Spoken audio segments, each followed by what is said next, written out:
Hey guys, welcome to, not a live streaming edition, but basically sort of live, because when you see it premiering, you'll be able to communicate in the live chats and everything as if it was a live stream. But this is being filmed, recorded right now. It is about 4:06 p.m. on the last day in August, August 31st, 2022.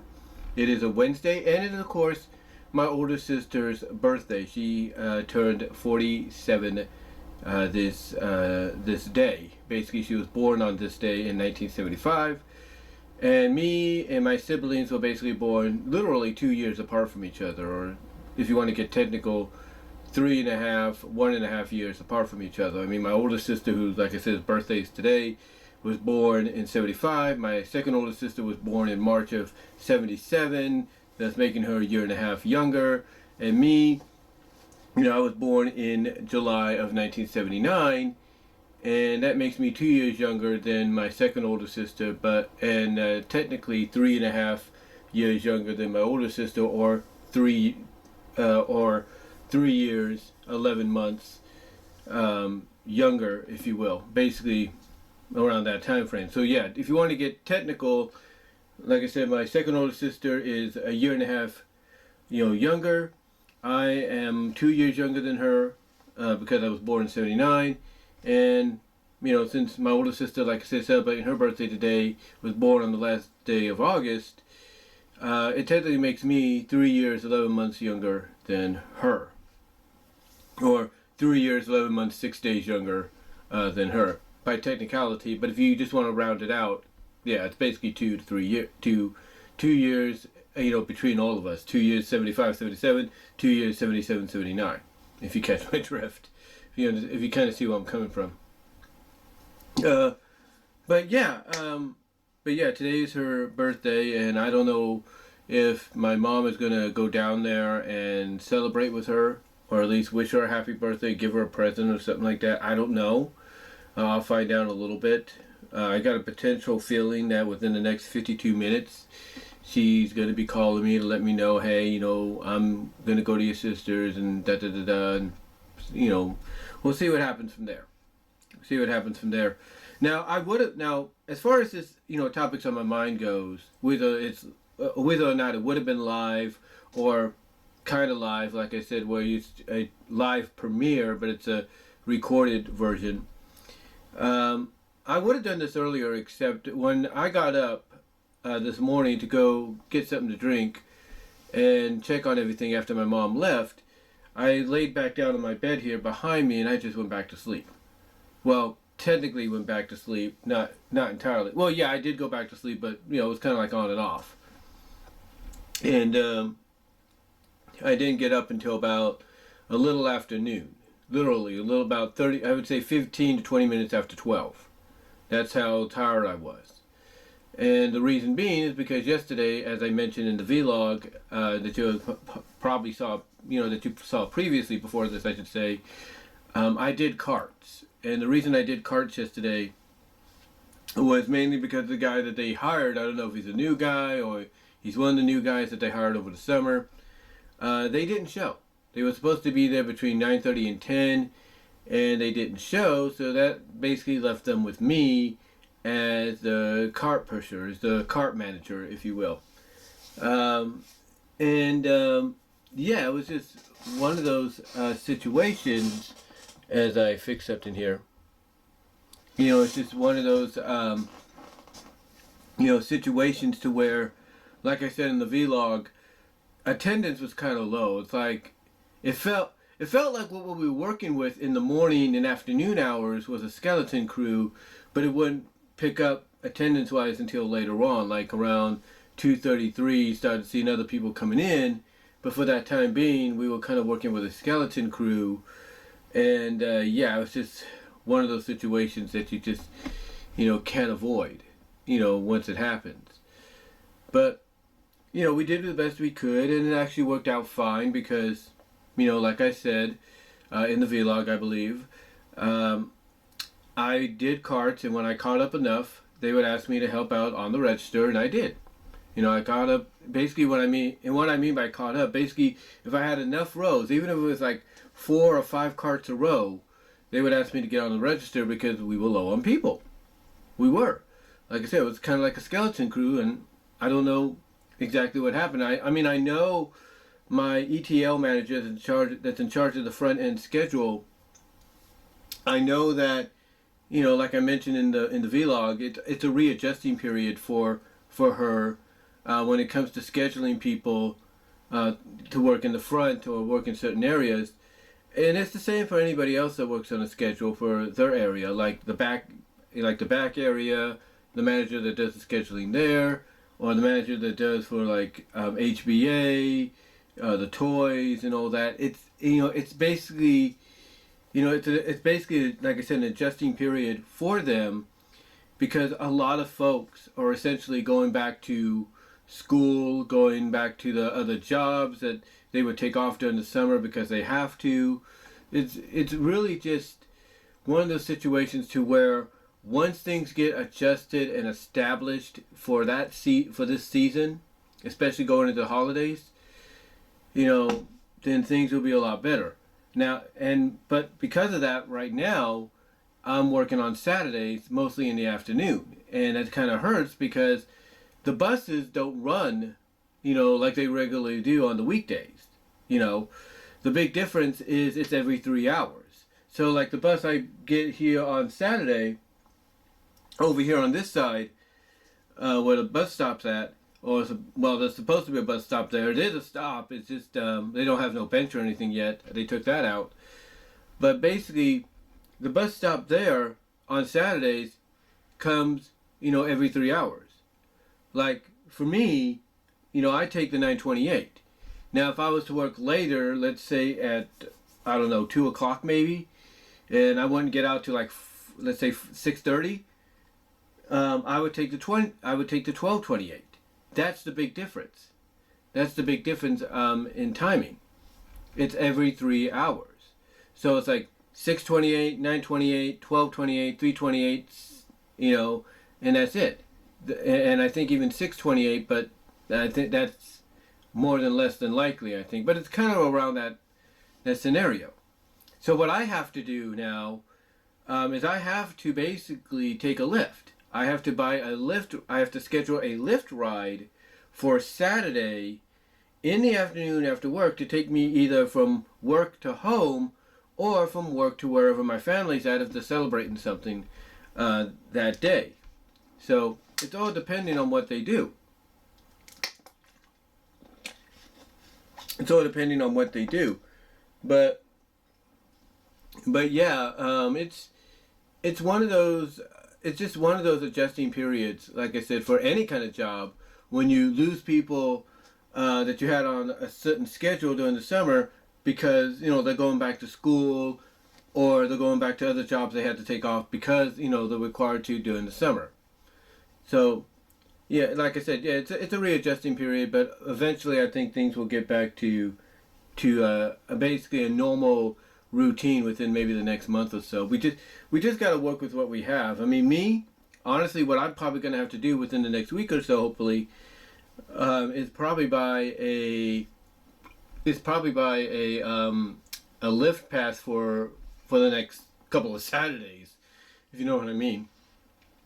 Just to get home without incident, if you kind of catch my drift. But yeah, it's just one of those situations, and that is why every time at the end of my video or at the beginning, I make this plug. And that plug is if you want to help support me, super chats, stickers, and are available during the live chat of the live stream, or in this case, the live premiere. Super chats, super stickers are open after the premiere or after the live stream has been fully processed after 12 or something hours. Super thanks will be open as well, immediately after the premiere is over, of course, on this one. And of course, you can find me at Venmo at Brian-Warmer-2 and at Cash App at BWRoses98. Those are ways that I can immediately get the money put into my bank and everything, so I can, so that way I can afford to pay for these rides. that even though the once a week and everything, it's one of those situations to where I gotta basically, I gotta get myself prepped for it and everything.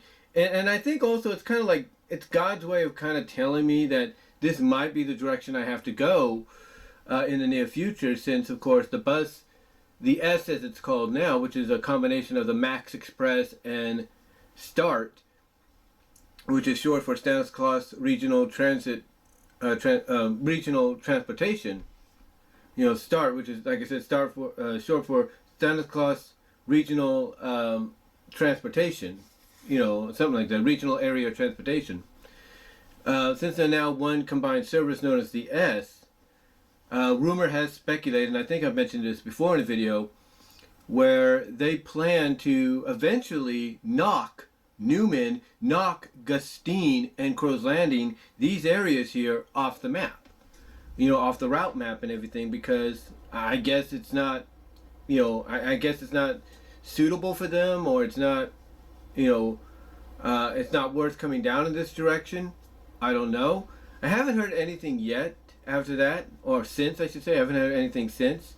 So hopefully, maybe with people having these meetings and these town hall meetings and everything, like what they did when the announcement first came out about this, a lot of people met at the senior center in Patterson, the Hammond Senior Center, to voice their disapproval. And I'm sure it's happened all over, as well as in Gustine, Crow's Landing, Newman, and all that. So hopefully maybe the message has gotten out that, hey, you cannot do this. It's going to hurt a lot of people. Think about it real carefully. So hopefully maybe the people at the S, as they call themselves now, have realized, okay, maybe that's not a bright idea. It was a suggestion. Maybe we should just hold off until the time is right. So we'll see what they do. We'll see what they do in the future. But maybe, like I said, this is God's way of telling me, Brian, you may have to take the lift in the near future to go back and forth. We'll see. But yeah, I have to, because I'm working on Saturdays now, I have to take Lyft from work to wherever the destination I'll be, whether it's back here at home or it's to my older sisters or wherever. Now with that said, though, like I mentioned, it's been one of those days one of those past few days to where, you kind of sense things are getting back to that, normal, non-vacational, non-summer routine and everything, where, it's not as busy as it is at work sometimes, depending, on what day it is and stuff like that. It's just one of those situations to where you're like, yeah, this is a lot more different than what we had during the summer. Because almost in the summer, we constantly busy. It's like every day, it's like boom, boom, boom, boom, boom. Ooh, we'd have customers coming in. So yeah, though, like I said, it was kind of like strange yesterday, working with almost, for most of the day, a skeleton-like crew, because again, it's a readjusting period for everybody as we speak. But speaking of this video, and again, as I mentioned, you could help support me before we get into this. Like I said, you can help support me at basically be at all my locations here. So let me just check my time here. Okay. So again, you could find me at these places, which are to help support me. That is, which are the super chat, super stickers on the side, depending on how you watch this. Basically on the side here. Super chat, super stickers on the side. Super thanks after the video is done. You can find me, you can help me there. And if you want to help out immediately, Venmo at Brian-Walmer-2 and Cash App at BWRoses98 are other places you can find me. That'd be greatly appreciated. And also you can check out my Teespring store as well. My Teespring store, which I've been having for about a year now or so. I have yet to add some new merchandise. I did have one planned out, but I guess because of sensitivity issues, they took it down.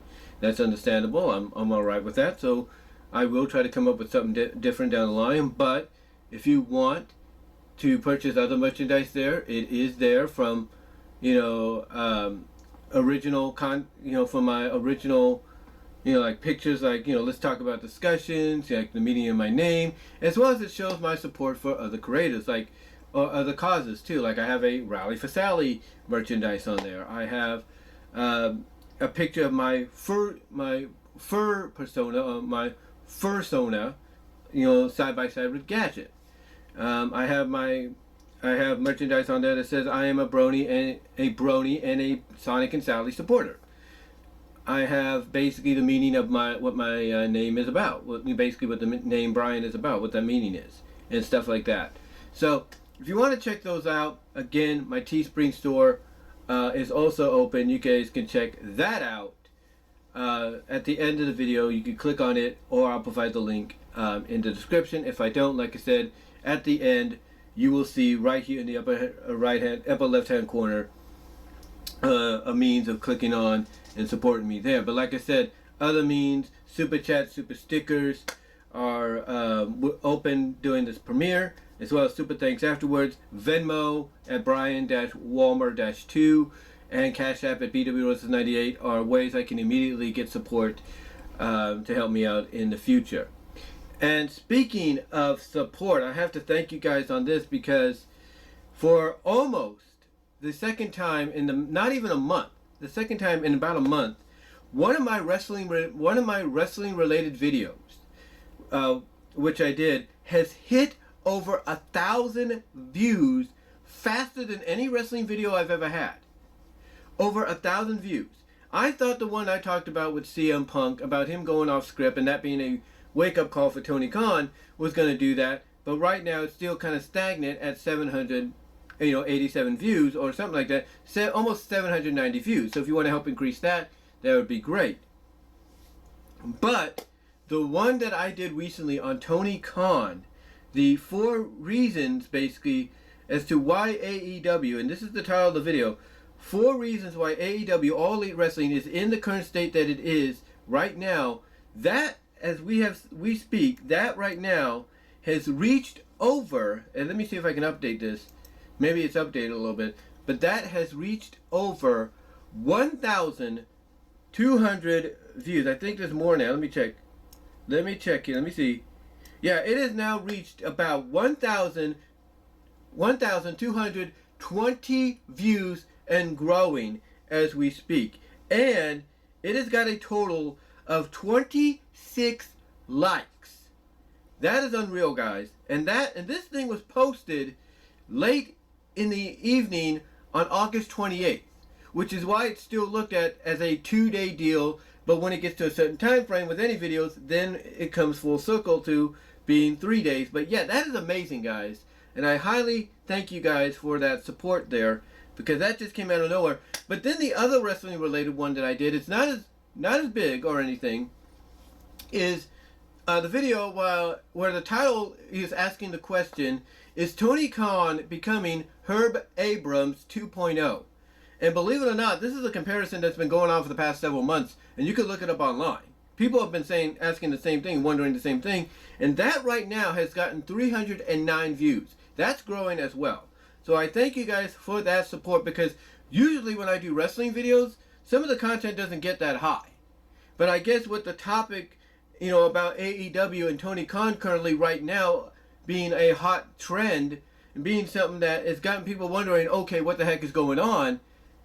Obviously it equals to a lot of views. It equals to a lot of, a lot of views and likes and all that. So I do appreciate that, guys. I really do appreciate that support. I really do. It really comes in handy. And of course, one of my more recent videos that I did about 2 days ago on where will Infinity Train end up streaming wise has gotten to about 81 views. And in case you guys are wondering what I mean by that, basically Infinity Train was one of the victims of the acts of Zaslav, basically getting rid of it for some odd reason despite its established fan base. But with that said now, guys, with that said, as I check my time here, with that said, let's get into the topics we will be talking about as we speak. So, the topics we will talk about, and I have them right here. Two of them actually I'm going to be reading off of when we get to them. We're going to talk basically about something that's really interesting that came out this just today. Dinosaurs creatives address controversial series finale following social media debate. Now, what that means basically is the creatives or the creators behind the TGIF, formerly the TGIF 90s Jim Henson series Dinosaurs, speaking out about the controversial series finale. And the series finale is one that's considered one of the more darker finales for any show, comedy or drama or animated or whatever, in recent memory because of how it, how everything ends, if you will. And it's all because of the social media debate. So we'll talk about that. But we'll also talk about this. This is what's really controversial to an extent. This is what's really controversial to an extent. We will talk about, and I found this out for the first time just watching bits of Animat's Crazy Cartoon podcast, which he co-hosts on this one with Morgan and Greg, I think their names are. But this is what's interesting. This next one will be about laid off HBOMax execs reveal Warner Brothers Discovery is killing off diversity and courting, quote, middle America. So we'll talk about that. We'll also talk about the fact that the Batman Cape Crusader has some potential suitors waiting in the wings to bring it on board.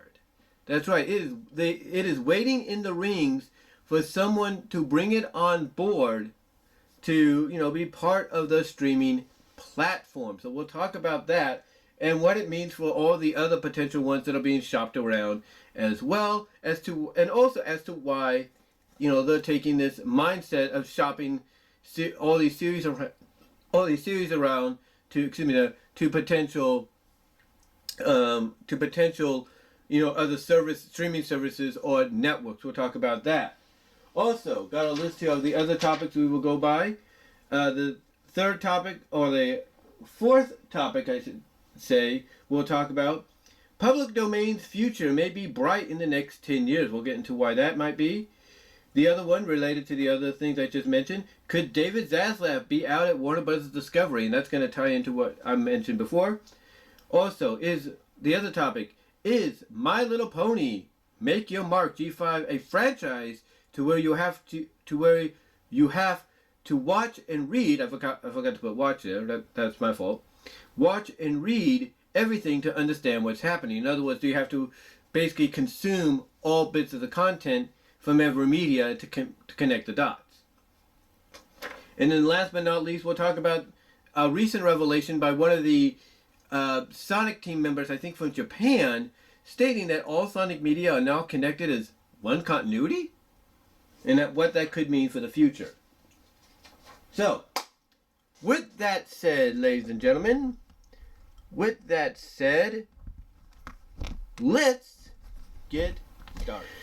Okay, guys, so our first topic we're going to talk about today is the Dinosaur creatives addressing controversial series finale following social media debate. Now, in case you guys don't know what I mean by that, back when Dinosaurs, I think, wrapped up its third season, I believe, or not third, was it the third season? Let me see, how many seasons did Dinosaurs go for? Hold on.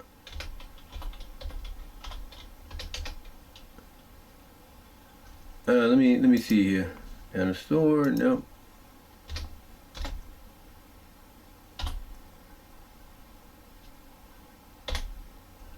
Here we go. See how many seasons did it go for? 4 seasons. So it went for 4 seasons from basically. Let me see. It went for 4 seasons from basically. Okay. It went for 4 seasons from April 26, 1991 to November of 1995. It said, okay, this is from Wikipedia. It says Disney Dinosaurs is an American family sitcom that aired on ABC for 4 seasons from April 26th through July 20th, 1984. Preempted episodes that had never been allowed to run also aired as a second part of the 4th season from September 6th, 95 to November 10th, 1995. And reruns were shown on Disney Channel. Now it's on Disney Plus, which a lot of people were hoping for. But yeah, basically it ran for about 4 seasons straight, ending officially on 5 days before my birthday. Now, what people are talking about when it comes to this, in this topic here, dinosaur creatives address controversial series finale following social media debate. This is from comicbook.com. This was published by Patrick Conovan. I'm sorry if I pronounced that name wrong. Today at 2:52 p.m. Eastern Time, which would be about 11:52 Pacific. But this is what they said, and I quote, "A recent article from Variety featured multiple writers offering their opinions on the worst TV finales of all time, a concept which inherently draws controversy among readers, though one of the more unexpected and lively discussions centered around the inclusion of the ABC series Dinosaurs and its send-off. More than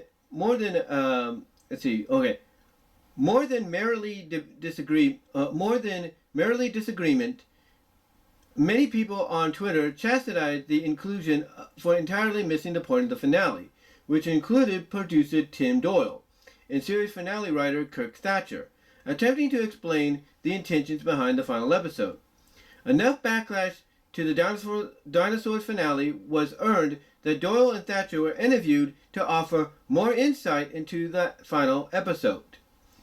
Now, it's controversial because basically, a bit of spoilers, it's indicated that the Sinclair family, along with all life on Earth at that time in the dinosaur period, dies out. Including the baby. Yeah, that's why it's kind of dark. But continuing on, and I quote, "Dinosaurs, airing alongside with other 90s staples like Full House and Family Matters, as well as starring anthropomorphic dinosaurs, lumped the program in with other formatic family sitcoms, down to its merchandising and signature catchphrases. In the series finale, patriarch Earth Sinclair was responsible for disrupting an ecosystem that caused such a cascading ripple effect, it ignited an ice age that would lead to the extinction of all dinosaurs. Given that much of the series felt like a family-friendly sitcom, to tease the death of every single character with an incoming extinction event were surely a bold choice from the creatives." And there's no doubt about that. Continuing on. This is an interview. Let's see. Okay, this is Doyle. This is Tim Doyle. Because they interviewed him. This is what he says, and I quote, "There was a certain amount of pushback initially, and then because we were a children's show, both Disney and ABC kind of lost interest in bothering us." And that's what he recalls. Continuing on, this is what he says. "The third tier executives were the ones who were giving us notes on the scripts, and nobody was really giving us too hard of a time." So in other words, what they're saying is because Disney and ABC, the execs at that time, considered Dinosaurs, which was airing on TGIF, by the way, a primetime Friday 2-hour, a 2-hour Friday primetime block on ABC. Even though it was in that time slot and in that block, ABC and Disney, the execs at that time, didn't even consider it nothing more than a children's show because of anthropomorphic, dinosaurs, or animatronic anthropomorphic dinosaurs. Thus, they lost interest in it, and interest in bothering, Doyle and the team and the crew, and that the third tier execs were the ones giving them notes on the scripts, and nobody was really giving them too hard at the time. So in other words, the third tier execs were like, okay, well, let's go to the scripts here. Okay, that's good. Change that, that's good. And whatever else you want to do, go for it. That's it. That's basically what it sounds like. Now, this is the article talking here, and I quote, this is the comicbook.com article, continuing now, and I quote, even though it appeared as a traditional family sitcom, the goal was always to subvert expectations in sometimes subtle and other times blatant ways. In other words, what they're saying is what you thought you were watching as a family sitcom, there would be times that they would throw you for a loop with things that you wouldn't expect. Now, let's see, this is Thatcher now talking. Here's what Thatcher had to say, and I quote, everything bad about humanity, as Jim Henson, who developed the show, put it, dinosaurs are thinking, oh, we are the apex predator. We can do whatever the hell we want, and the planet will adapt to us because we're the biggest, meanest, baddest mofos on the planet. That's what Cook Thatcher quotes from the series. Well, basically Jim, I guess, he's interpreting how Jim saw, the show being interpreted through his eyes, basically, with the characters. Continuing on, this is what Thatcher says. The idea was that kind of a blinked thinking, okay, now let me reread that. The idea was that kind of blinkered thinking into satirize the ugly American or ugly Western culture where you're not living for your descendants. Our ancestors built us up here. We can do whatever the hell we want. And that was always the Earl Sinclair kind of mentality until reality got knocked into his head. Now, according to the comicbook.com article, here and I quote, the pair noted that while they would include episodes about the environment and other topical issues, the number of episodes each season would allow them to include broadened installments that were more lighthearted to paculate the network. Even when they ended up pitching the devastating series finale, the gravity of the implication didn't surprise the network. This is Thatcher now speaking, and I quote, they were like, great, you figured out how to let me reread that. This is what Thatcher says now. This is what Thatcher says in the interview, and I quote, they were like, great, you figured out how to wrap up the series? I don't remember any eyebrows raised. Okay, the regular wordness at times, it makes it kind of confusing because you're like trying to read all together, Okay, let me reread that. Let me rewind. Okay. This is what Thatcher says in the interview, and I quote, they were like, great, you figured out how to wrap up the series. I don't remember any eyebrows raised or anyone going, well, you can't. In other words, what he's saying, what Cook Thatcher is saying is nobody raised their hand, nobody spoke out and said, well, you can't do it that way, you got to do it this way. They just were like, oh, cool, so you figured it out. Go for it. Now this is Doyle, Tim Doyle, adding on to that, and I quote, they might have been a little of pushback from everybody saying, well, what if we can maneuver another season or something? But I think one of us said, well, they got frozen and then they got thawed. Or then they get thawed, basically. Let me reread that. This is what Tim Doyle added on to what Cook Thatcher said. He says, and I quote, they might have been a little pushback from somebody saying, well, what if we can maneuver another season or something? But I think one of us said, that's either him or Kurt, well, they got frozen and then they get thawed. That's one way to get another season, but I think that didn't make sense. Continuing on, and I quote, this is from the comic book, now we're going back to the comicbook.com article. This is what it said there. The pair both pointed out that while the implication is not only... Okay, let me reread that. Alright, this is the comicbook.com article that says, and I quote, the pair pointed out that while the implication is that not only will all of the main characters die soon, as well as every other creature on Earth, those deaths are never actually shown.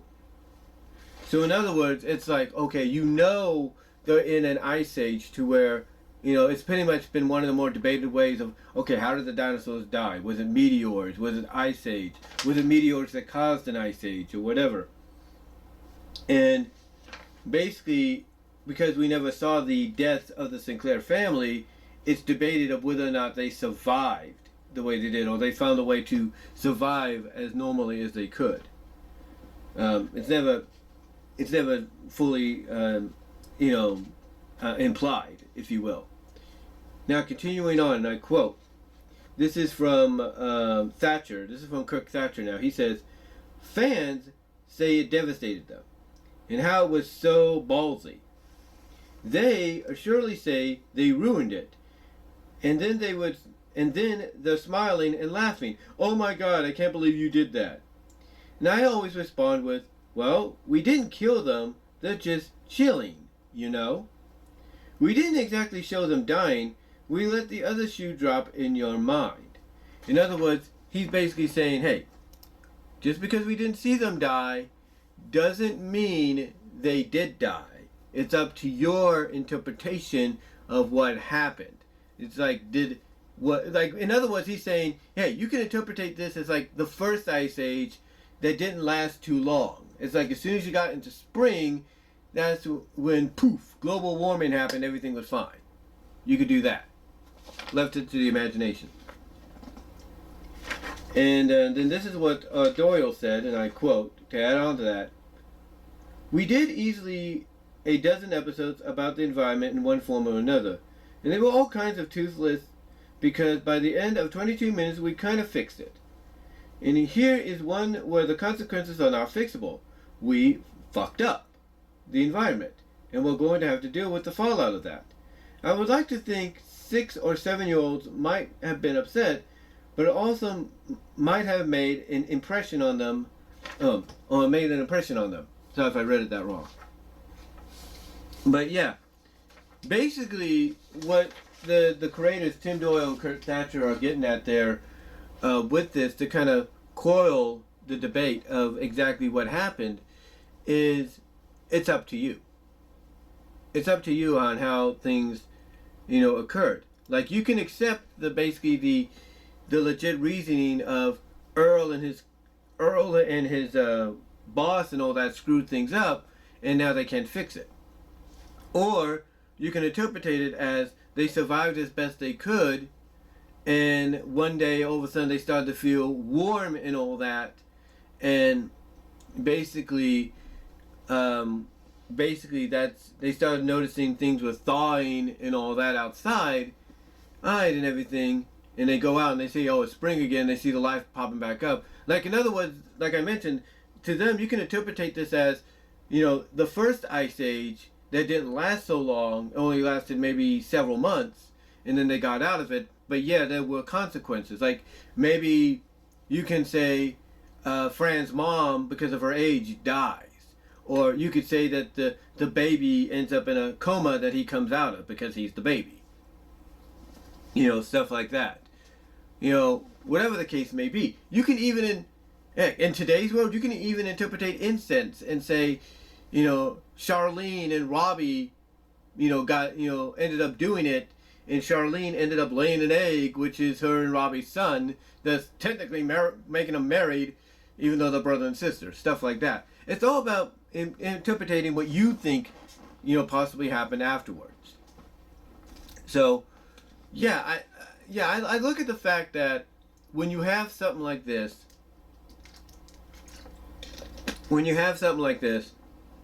as a finale for any show, it's up to you. It's up to how you interpretate things, how you view it.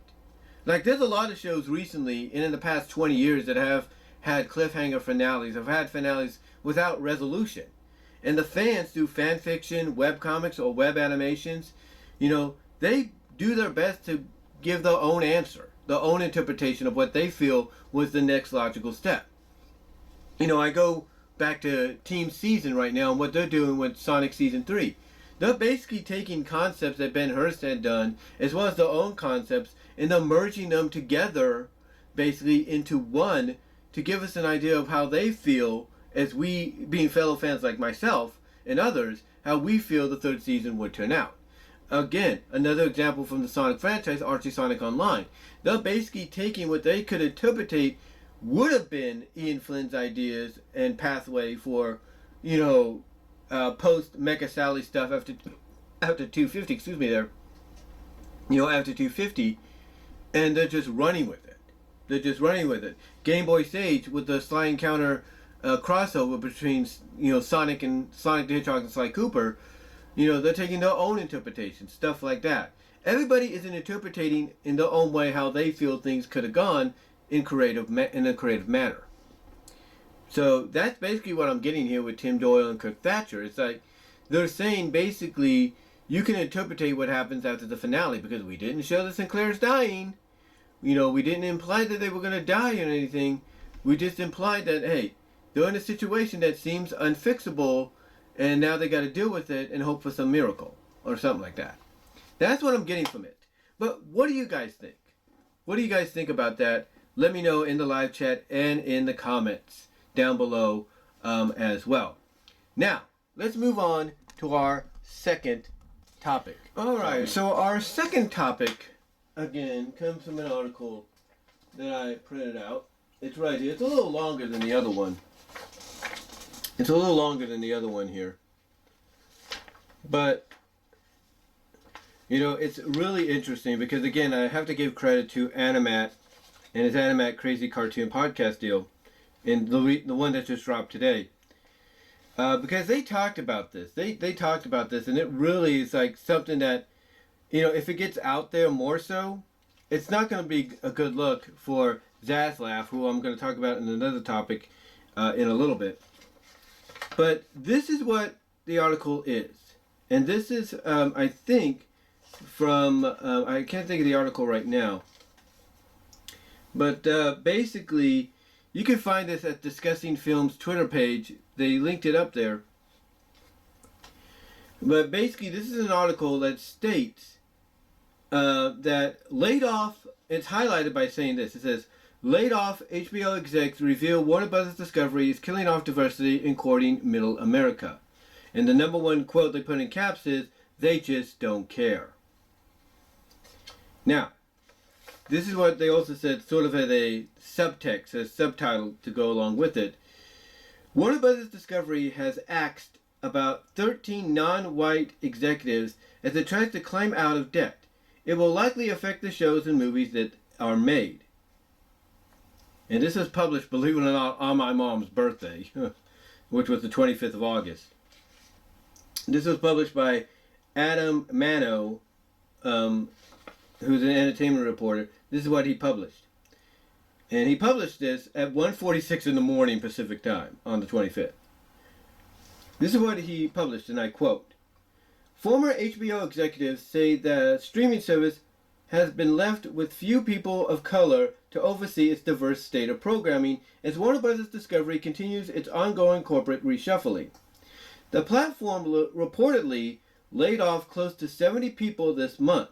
That includes the entire teams overseeing unscripted kids and family and international content, according to two former HBOMax execs who asked not to be named.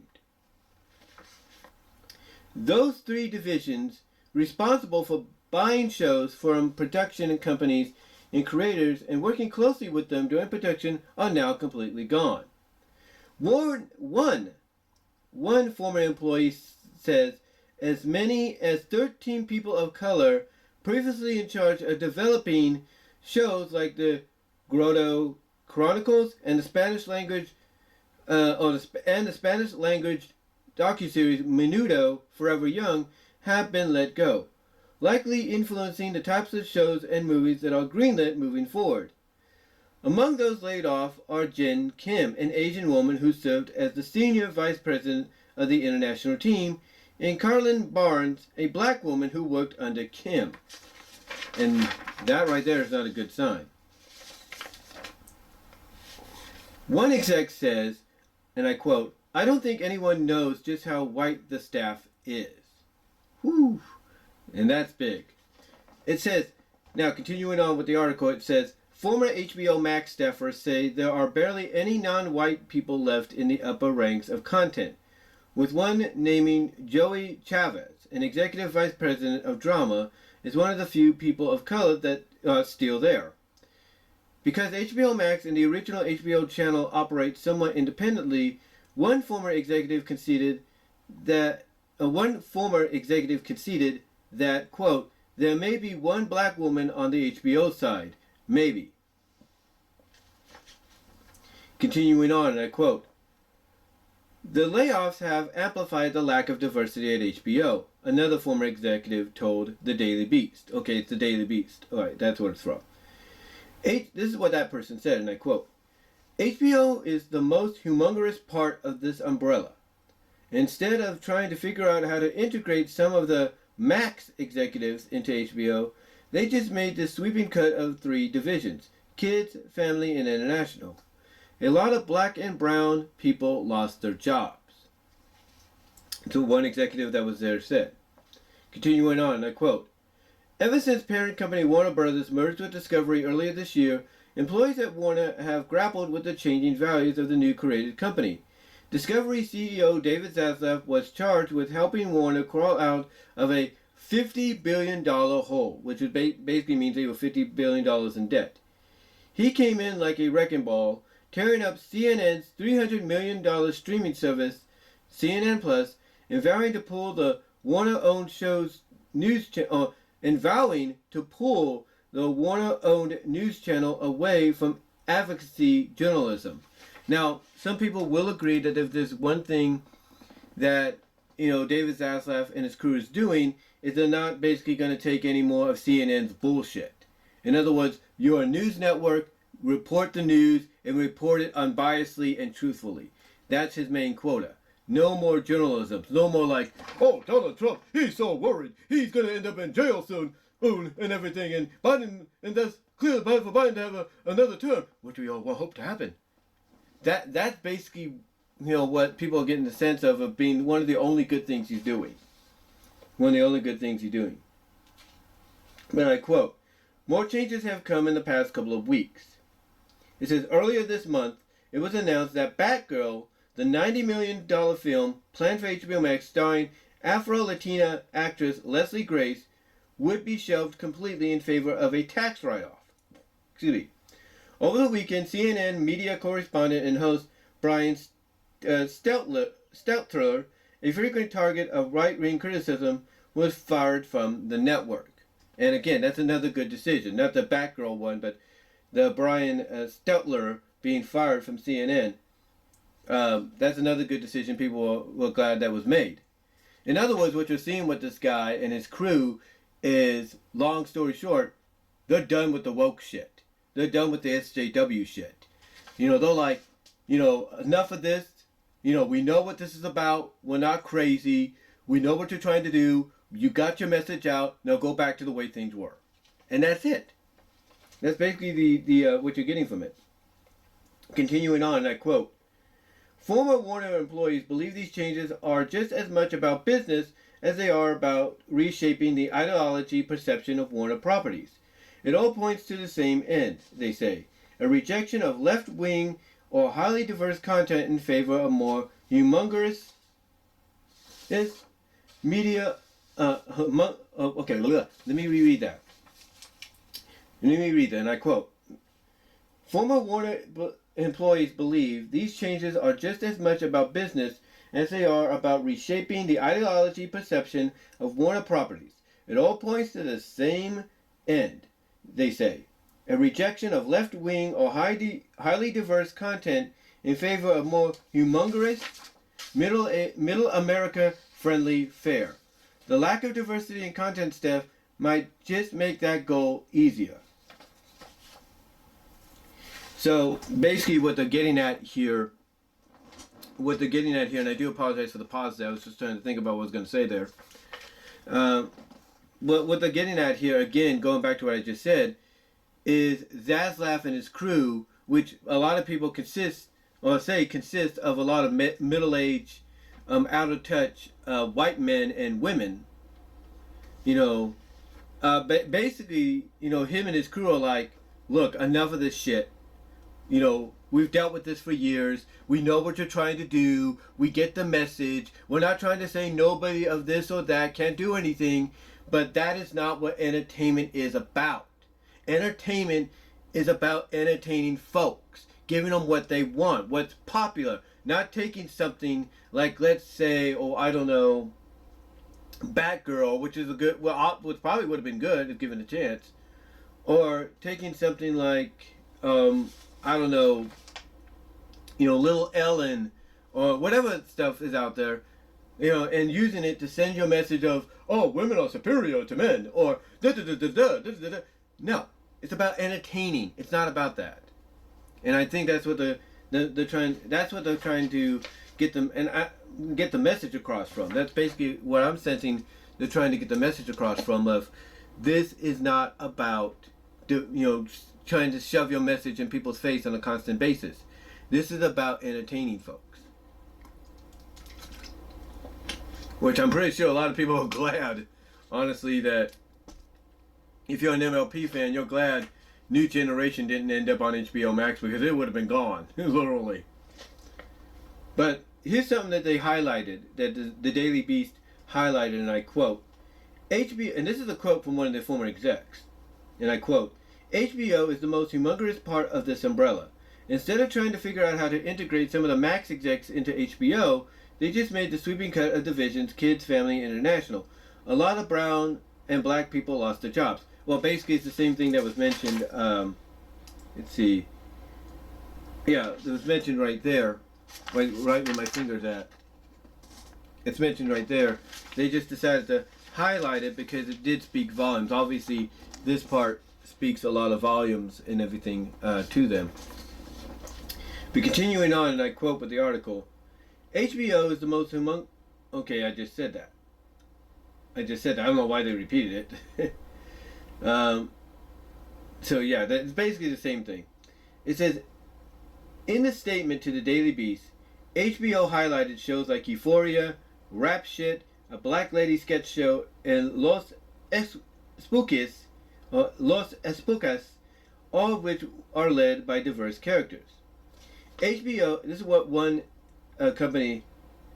the company said, and I quote, HBO and HBOMax have always shown a commitment to diverse programming and storytellers, and always will, the company said. I try explaining that to a lot of people that feel something is amiss over at the company. Continuing on with the article, and I quote, an internal graphic comparing the audience of Discovery Plus and HBO Max showed a stark demographic difference between the two streamers. While HBO Max is popular with diverse groups, single people, and drivers of hybrid cars, Discovery Plus is popular with white, married people who drive SUVs, minivans, and traveling buses, quote unquote traveling buses. HBO Max viewers are on TikTok and Instagram, with Discovery Plus viewers use social media platforms Facebook and Twitter, with the added caveat, if any. Quote, if any. HBO Max viewers have no kids. Discovery Plus viewers are either empty nesters or have grandchildren. Discovery may be trying to pull HBO into its orbit as it focuses on what it does best. And that right there, that little article right there, that little part of the article, is what really a lot of people feel. If that gets out, if somebody mentions that, or lets this part of the Daily Beast article, any article that picks this up, if that gets out, it doesn't look good for David Zaslav and his crew. Because what it's making it sound like is you're basically saying, oh, people like, let's say, Matt Brunette of Animat's Crazy Cartoon Podcast, or Animat's Classic Reviews. Or people like Andre Meadows of Black Nerd Comedy. All they do is this. Do. Let me see what's on HBO Max. Oh, cool. I'm gonna tweet about that. That's how they're viewing it. And a lot of people feel that that's wrong of them to do. It's wrong of them to do that because it's not what they're supposed to be doing. I mean, there's one chart that came out which basically states that, HBO Max is more for the male demographic, while Discovery Plus is for the female demographic, and both of those could be further from the truth. Basically, what it is with Zaslav, and I mentioned this, I think when I talked about where Infinity Train would end up, David Zaslav is basically listening to the wrong people. He's listening to the wrong people who are basically, in my opinion, manipulating him into putting on what they perceive as what people want. These people are basically what's known as out of touch. Because in their minds, and look, I'm not saying they're wrong in probably thinking, in this manner, but in their minds, kids that, probably watch HBOMax or watch animation, which is basically being like a victim right now in the eyes of a lot of folks when it comes to, things changing over at Warner Bros. Discovery and HBO and stuff. In their minds, kids shouldn't be spending time watching shows at home, or parents shouldn't be sitting on the couch with the kids watching these programs. No!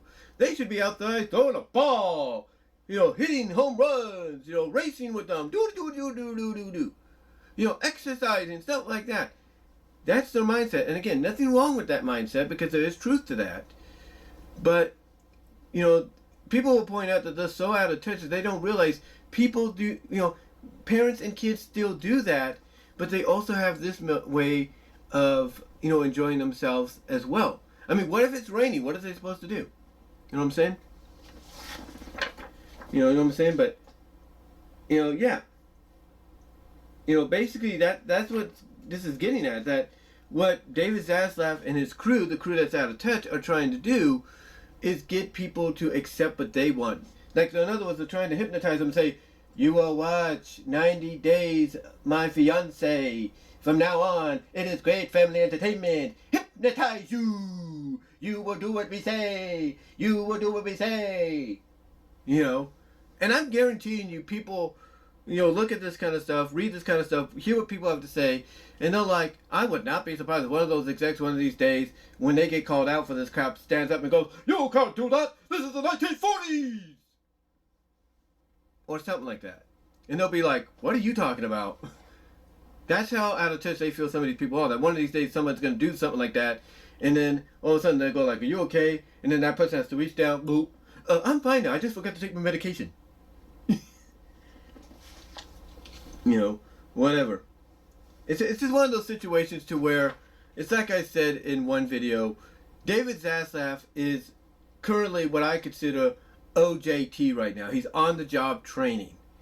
But we all know with any on the job training, you have a certain time limit. And if you don't accomplish your goal or don't fit into or not fit in, but if you don't accomplish your goal within that time frame of being offered this opportunity, you could either be demoted to something lower than that, or you could be let go. It's kind of like with any job. You have 90 days to prove yourself, and if you can't prove yourself in 90 days, you'll either be kept on but put in a different position, or within those 90 days you could be let go. It's as simple as that. And he's had more than 90 days. More than 90 days. But continuing on with the article, and I quote, HBO Max's reality offerings presented an obvious sticking point for the new bosses. Where Discovery properties like TLC and HGTV send camera crews out to film what they could find, HBO Max offerings are more carefully crafted. They're sometimes bioed by stars like Selena Gomez or Steph Curry, who have the power to command big paychecks, and they're noticeably sleeker with smoother edits and more complicated camera setups added to the budgets. Continuing on, and let me get a drink of water here for a second.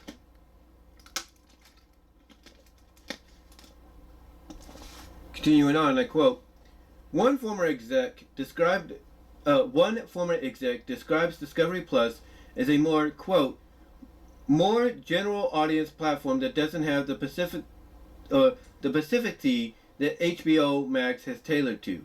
I think Discovery is just all audience. They don't want to make things that are political, topical, alienate middle America, more Chip and Joanne, they said, referring to the home renovation show Fixer Upper, Welcome Home, hosted by Chip and Joanne Gaines. In other words, what this one exec is saying is that, instead of, basically trying to make the platform Discovery Plus, as popular and as talked about as it could, because it's got a lot of great content, and exploring different avenues, they want to be more simplified. They want to be more like, hey, let's have shows that are reality based but also relate to the middle class. In other words, like, what would the middle class want to see? And again, this is all part of this OJT that David Zaslav, in my opinion, is going through. But continuing on, and I quote, let's see. And I quote, if David, this is from another exec, I think it's the same exec. If David Zaslav had his wish, he would just program Chip and Joanne all day long, the executive said. There was just a massive, we don't need you, you're not offering the things we're focused on.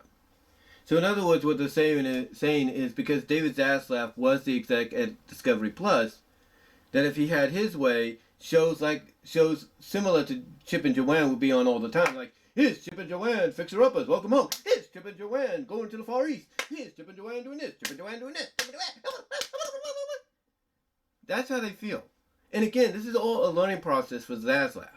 And it's one that obviously he's not taking too well. He's not basically focusing on as best as he could. Continuing on, and I quote, the change in perception, or the change in perspective, could also partly explain, and this is the article now, going back to the article, it says, the change in perspective could also partly explain why so many titles have recently disappeared from HBOMax's platform. Our sources agree that the removals are mostly related to money. The company can claim a tax break for the costs associated with certain shows as long as it promises to stop profiting off them, which means taking them down altogether. One former staffer said, and I quote, they're canceling a lens of perspective that I don't think exists when you look at Discovery branded shows. In other words, I guess what they're saying I guess what this former staffer is saying by putting this out there, saying that they're canceling a lens of perspective that I don't think exists when you look at Discovery branded shows. In other words, what they're saying is, hey, what about these shows you have on your service? Why aren't you canceling them? Something doesn't seem right. Now, continuing on, and I quote, speaking of the company, and this is from the article, going back to the article, it says, speaking of the company's plans to combine HBO Max and Discovery Plus into one giant streaming service in the future, the laid-off exec said, don't be surprised if there's a new name for that platform. Which obviously there might be, who knows. Going back to the article, it says, overall, there's a sense that HBO Max's executives of color were just another casualty in the company's quest to get itself out of debt, content quality be damned. And to finish off, it says, in the finish off, they quote one former executive by saying, in terms of people seeing themselves reflected, whether it's ethic or LGBTQ, when you have people who are diverse, the lens with which they evaluate content factors in things that I think my white colleagues just don't think about. And so, yeah. So what that former executive is saying is that in terms of people seeing themselves reflected, whether they're ethic or LGBTQ, when you have people who are diverse, the lens with which they are evaluated content-wise in things that they don't believe that white colleagues just don't think about.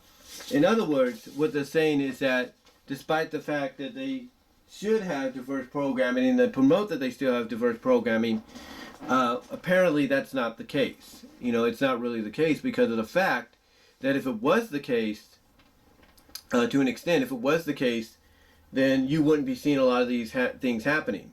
Like, you know, Zaslav, and maybe he has, we don't know. Because this is just only a select few people that are speaking out. Maybe Zaslav has spoken to them and said, hey, look, once we do the tax write-off, once we kind of get back on our feet after the tax season, we'll bring you back. And maybe the same goes to the shows. Maybe it's like, yeah, we'll bring the shows back, but we got to hold off on them right now because it's costing us too much. So we'll see what happens. We'll see what happens. I mean, right now, a lot of people are looking at the doom and gloom and probably not understanding that sometimes this is just part of business. Either we agree with it or we don't. It's just a part of business that, hey, we have to do this because we're in debt right now. And the only way we're going to get out of it is to take these off, stop paying for them and everything, maybe license them out, you know, to other places, and we'll be fine. But we'll see what they do. But we'll see what happens. But yeah, right now this is not coloring Warner Bros. Discovery and the new people in charge in a nice light. It's not. It's not. But let me know what your thoughts are, guys. Let me know how you feel about this down below in the comment section, as well as in the live chats. And now, let's get ready to move on to topic number 3. All right, guys, back from a little BRB break, if you will. But anyway, let's get on to our third topic. And it does have to do with what I just talked about some things, changing, canceling, being shopped around, licensed around. And that is the fact that shows and specials like Batman Cape Crusader, specials like My Little Batty, well, not My Little Bat, but Merry Little Batty, something like that. The Looney Tunes specials and movies, Bye Bye Bunny, and The Day the Earth Blew Up. And Did I Do That to the Holidays, the Steve Urkel story or special. Apparently, do have some suitors waiting in the wings. Mostly Batman Cape Crusader has some potential suitors waiting in the rings for it.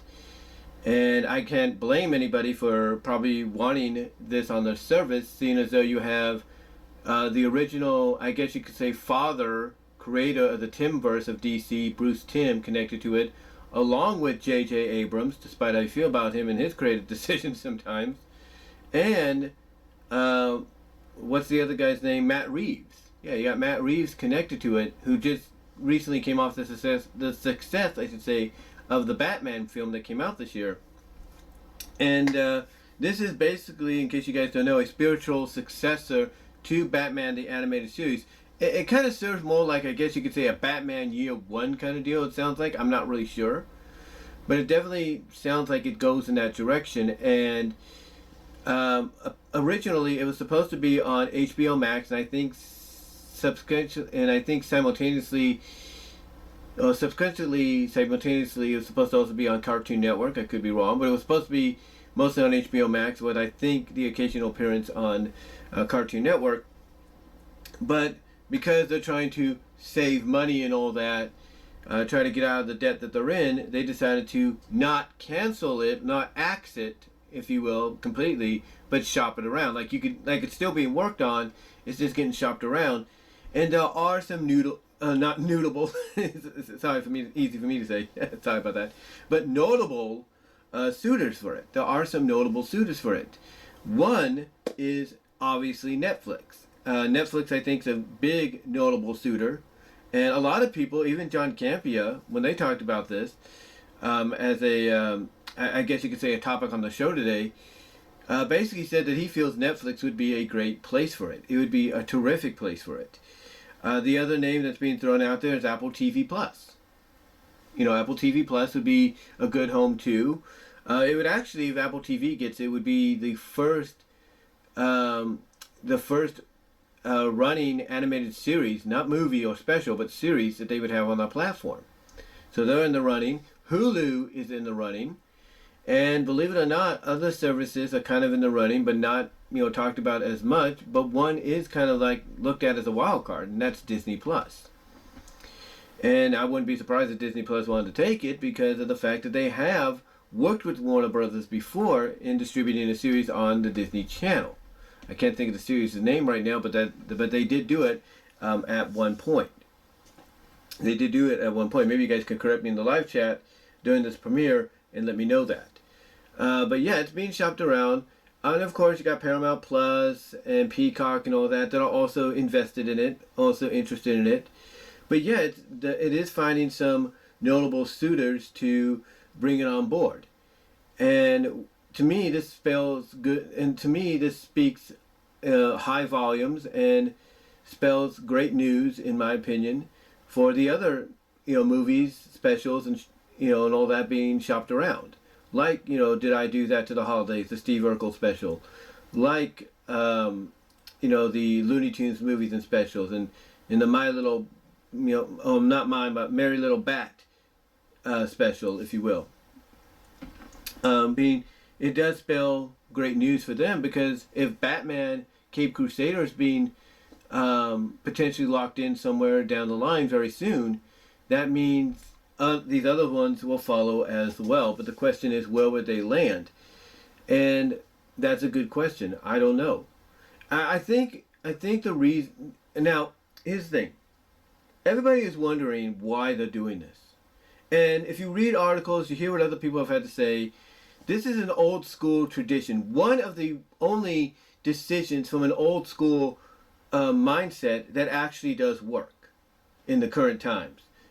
Because basically, back before there were even streaming services, companies like Warner Brothers, companies like Disney, Paramount, Sony, if you will, if they had a series that they were highly invested in and they knew was going to make money for them, they would shop it around to any network outlet, whether it's ABC, Fox, NBC, NBC, CBS, CW, or back when it was known as UPN, stuff like that.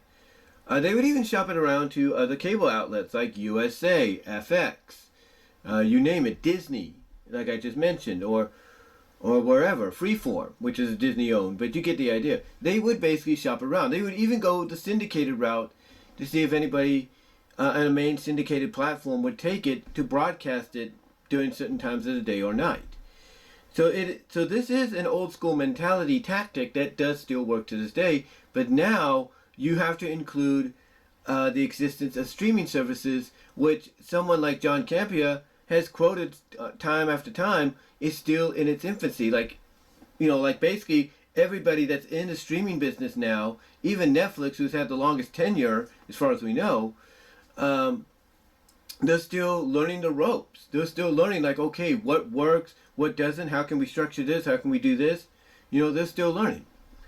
So, with them using this old school mentality, what Zaslav and his crew are, thinking in their minds is, if we shop out Batman Cape Crusader, if we shop out the Looney Tunes stuff, the Looney Tunes special and movie, if we shop out, the Christmas specials and all that, to these other platforms, these other networks, and by, showing up on one of them, on multiple of them, but one of them at least, and they end up getting some great viewership numbers, from the first viewing, that equals money not just going into the person or into the service that's streaming it, but into the company that has distributed the rights to it to them. So in other words, if Netflix gets Batman Cape Crusader, it basically is going to essentially, and let's say it gets a lot of views off its first viewing, of the first episode, all that money that the viewership numbers that Netflix gets, yeah, they pocket some of that, but most of it also goes to Warner Brothers. So in other words, they're saying, hey, the money Netflix makes off it, we're going to be making half of that too, if not maybe a bit more. Stuff like that. So that's why they're shopping it around. That's why, these networks are very highly considering bringing it on board, because they have the money to bring it on board, there's no doubt. But they also know that, hey, we have the money to bring it on board, and yes, we'll make money off its viewing, off people viewing it, but we also know we have to share that revenue with Warner Brothers. So basically, that's what it is. It's like when Warner Brothers or Disney and all that, they distribute a movie into theaters, right? The theater chain, from a box office standpoint, makes money off the ticket sales. We know that, but other parts of that revenue go to the company that distributed the movie. In other words, Disney or Warner Brothers or Universal. They're the ones that make money as well, if not more, because they distributed it. They're making it back. Like I said, the theater chains that are showing the movie on the big screens, they're making money from the sales, but they only keep a certain percentage. While the studios that are distributing it to the theaters make a majority of it. And that's what these services are probably thinking too. Like, okay, we know we're going to make some money off it, but the majority of the money goes back to Warner Brothers. So as long as they make some kind of like revenue off it, some kind of profit, they have no mind whatsoever to bring it on board. And when you look at names like Hulu, Netflix, and Apple TV Plus being in strong consideration as being the homes for something like Batman Cape Crusader, It's basically because they have, and Disney Plus as a wild card, if you will, it's because they have pretty much a good idea of, all right, we're going to make profit off viewership, but most of the profit's also going to go back to Warner Brothers so they can get out of their debt. That's what this is all about. That's what shopping these shows and specials and movies around are all about. It's not about the fact, oh, we want to disassociate from them for good. We don't want them around us anymore. We don't want nothing to do with them. No. It's basically they're shopping them around because they realize that the revenue that the streaming service that will be showing them will make, it will be great, but that in exchange, they'll get a majority of that revenue. And that's how it works. It won't be 50-50. It'll be like, hey, you'll get this percentage, like Netflix, you'll get 30%, 30% of the revenue, but we at Warner Brothers, since we're the ones that distribute the show for you, we'll make 70% of it, or something like that. Or you make 25% revenue, we'll make 75%. That's kind of how it is. And, true, it seems like an unfair business tactic from a financial standpoint, but if a company like Netflix and Apple TV Plus and Disney Plus and Hulu, are willing to look into it, it's because the fact that they have the money to afford it. They have the money to bring it on board, as well as, they have the money and the finances to not worry about not making certain buku bucks, in return. That, hey, they realize they'll make money, but most of it goes back to Warner Brothers.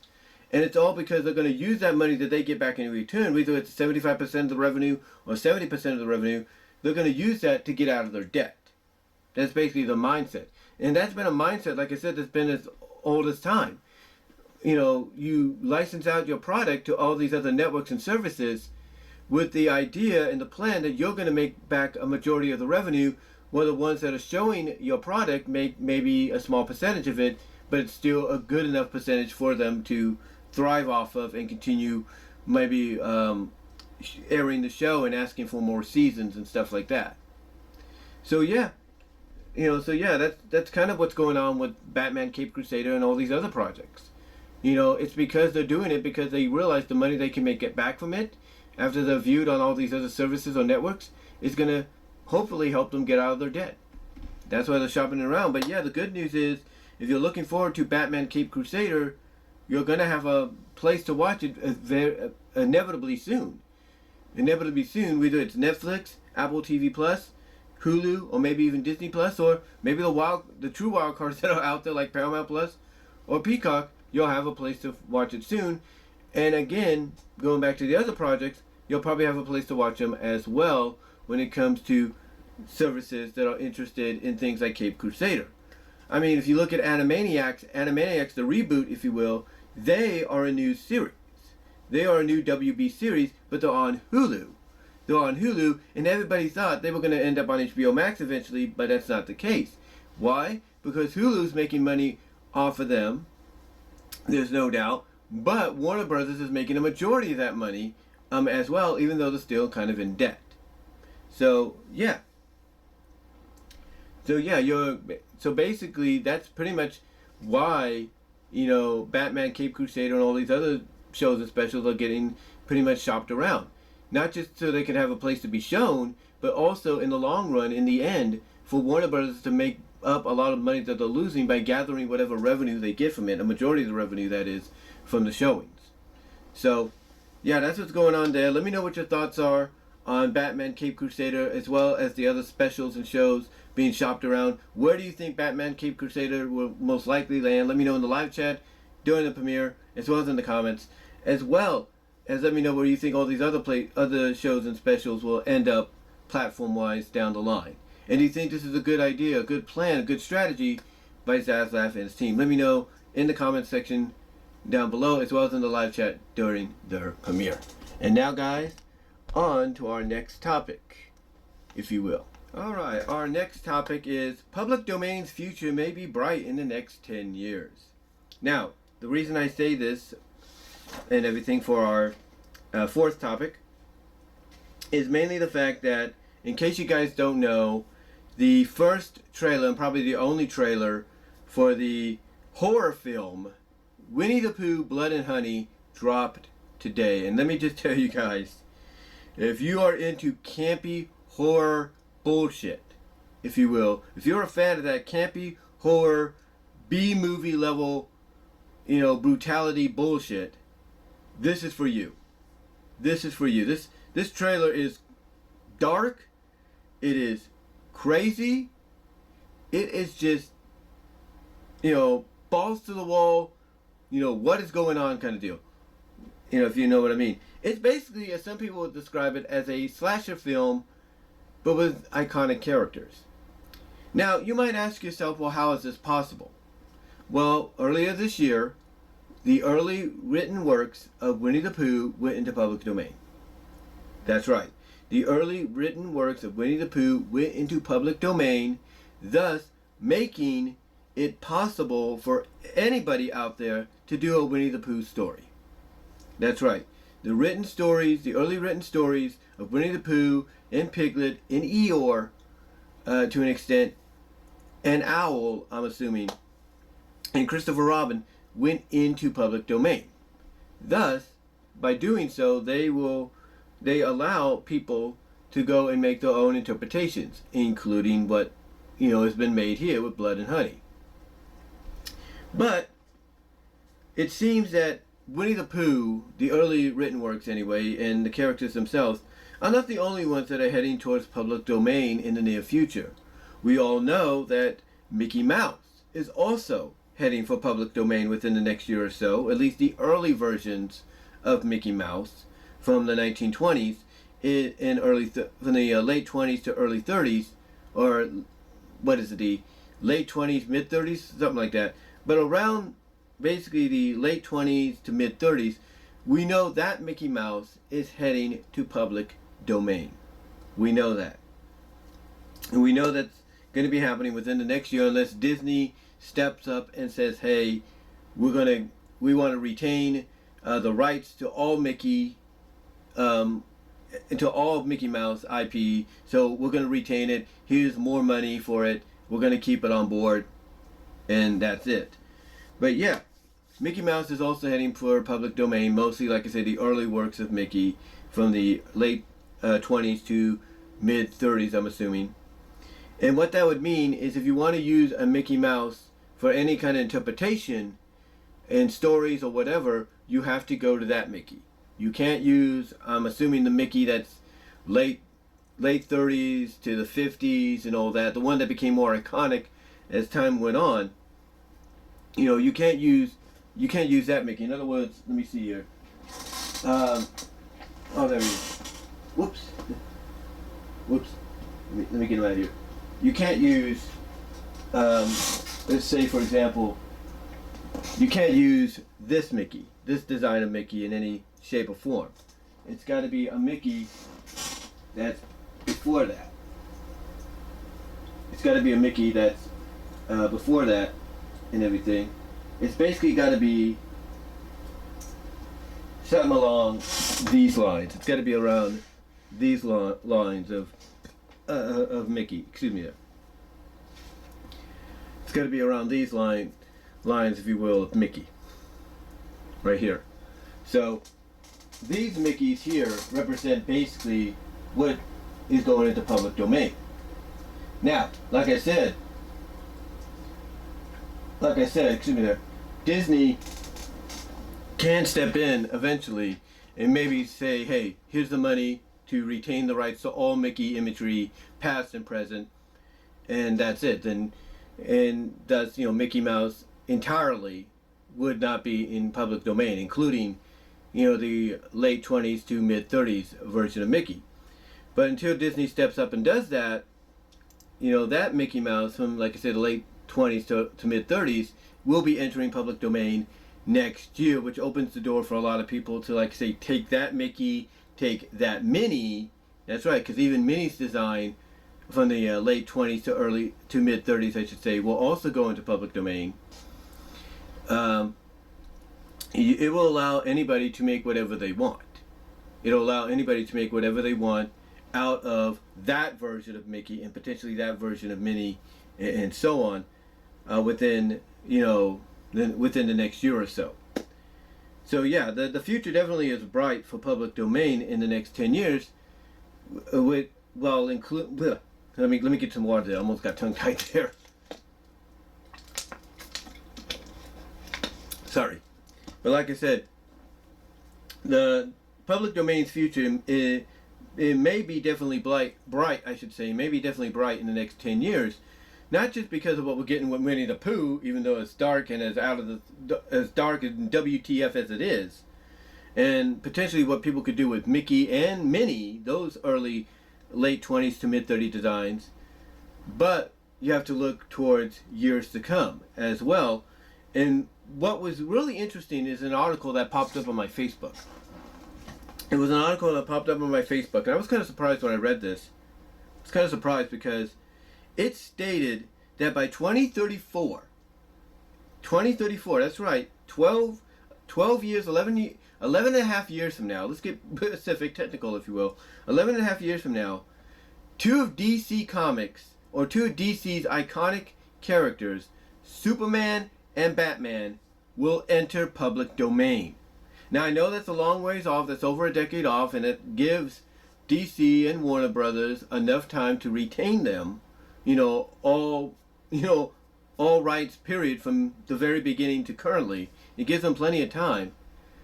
But yeah, if they don't do anything in between then and now, then basically Superman, at least the early works of Superman, when he first came out, and the early works of Batman when he first came out, will be available for anybody to do whatever they want. Yeah, it'll be available for anybody to do whatever they want. I mean, we've seen parodies of Batman and Superman throughout the generations. While these early works of Superman and Batman have been under the ownership of DC and Warner Brothers and the respective creators who were still alive at the time when some of these parodies happened. But yeah, just to think about the fact that they will be entering public domain within the next decade, unless, like I say, DC and Warner Brothers does something to retain all rights to these characters. Can you imagine what people will do with, Batman and Superman, focusing whatever creative stories and stuff they have on these early versions? Can you imagine that? Whether it's a high budget, low budget, whatever, can you imagine what they would do? I mean, it just boggles my mind.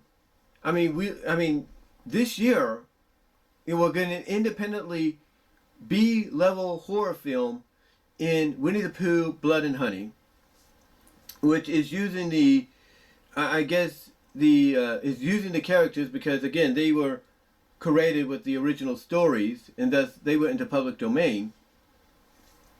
Can you imagine, somebody deciding in the next 11 years or 10 years that, hey, I want to make a horror film based on Superman, and I'm going to make it where Superman flies around the world and kills every single person that made fun of him or doesn't believe in him. Boom, boom, boom. Can you imagine that? Or can you imagine them doing a Batman film where Batman's like, screw not killing anybody, I'm going to take everybody out to commit the crime, even if it's jaywalking. Can you imagine that? Can you imagine that in the next 10 years or so? A little over 10 years. I mean, possibilities are great. Possibilities are endless, man. Possibilities are endless. But again, it does give Warner Brothers, Discovery, and DC plenty of time to retain all rights, past and present, of Superman and Batman. But yeah, if that doesn't happen, though, public domain's future is going to look very bright because now people like you and me, we'll be able to, if we have the money, we'll be able to write our own versions of Mickey Mouse, write our own versions of Superman, Batman, at least based on the early versions, that is, and do whatever we want. We want to do a Mickey and Minnie finally get married story? Fine, let's make it happen. Disney can't do nothing because we're using the early versions of Mickey and Minnie. Or, heck, we want to do an early version of Batman or something like that where he reveals his identity to the world and says, I'm Bruce Wayne, I'm also Batman, I'm doing this to avenge my parents. We can do that. Again, the possibilities are endless. And that's because they're endless, it makes public domain's future look possibly bright in the next 10 years. But the reason I entitled this topic may be bright because, like I said, Disney within the next several months, if not year, could retain all rights to Mickey Mouse past and present, beginning to current. And within the next decade or so, Warner Bros. Discovery and DC could do the same thing. They could retain all rights to Superman, all rights to Batman, stuff like that. So, they still have time to do all that. But if not, then the public domain's future looks very, very bright. And I can't say any more than that. I really can't. I cannot say any more than that, for the fact that it looks very, very bright, or looks very bright, and may be very bright, in the next decade or so. But that's all up to whether or not the companies that currently own all the rights to them retain them. I mean, right now, you can't tell me that Disney, they're not seeing what's going on with this Blood and Honey deal and thinking, okay, we got to we got to get a team together, work real quick, and retain all rights to Winnie the Pooh. Because, you think they're going to really want this to come out? No. No, they don't. But right now, they can't say anything. What they need to do, basically, to prevent it from even, being shown, is to retain all the rights, and thus the people that worked on this movie would be like, oh, well, we'll just keep it for ourselves. And that's it. I mean, they could release it to the public, non-profit-wise, and say, this is what we were going to do, because Disney decided to finally retain the rights, all the rights. But that's up to them. That's up to them. But, yeah, public domain's future right now may be bright because of the fact that you have all these IPs, early versions of these IPs, coming up real soon for public, domain, and for basically anybody to use. And, if nothing is done to retain them by these companies that own them, hey, the future looks very bright, but right now it's a maybe bright because things might change.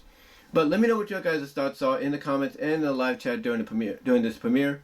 What are your thoughts, on basically the future of public domain possibly being very bright with the inclusion of the early works of Mickey Mouse and Minnie Mouse, as well as the potential public domain release of the early versions of Superman and Batman?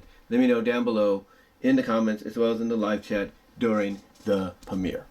Now on to topic number 5. Alright, topic number 5.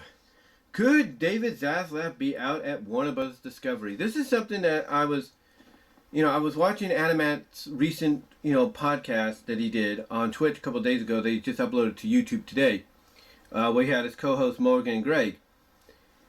And basically a lot of people, in the comment section during the live stream, were bringing out certain possibilities. And this got Animat and his co-host discussing the possibility as well. And that is, could David Zaslav be out at Warner Brothers?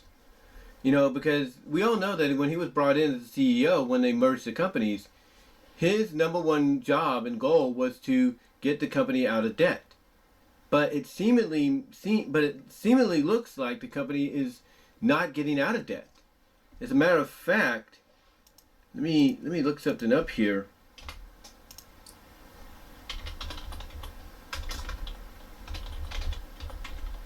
Let me look something up here for a second, guys.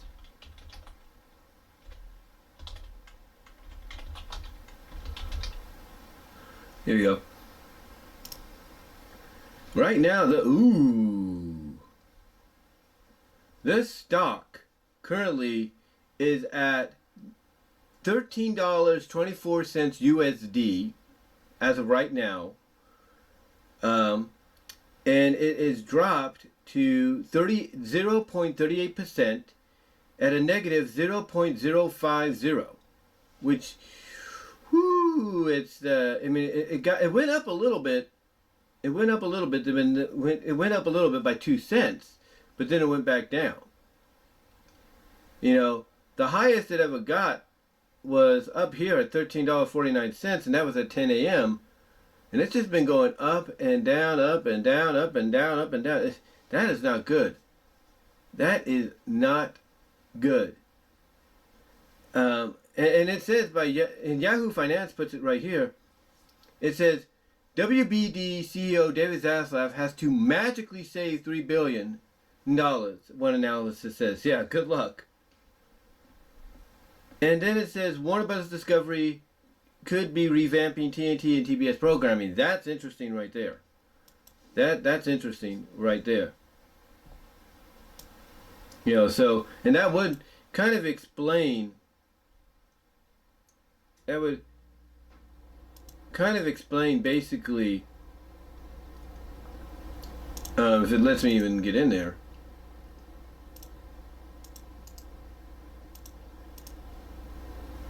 That could possibly explain why AEW is the way it is right now.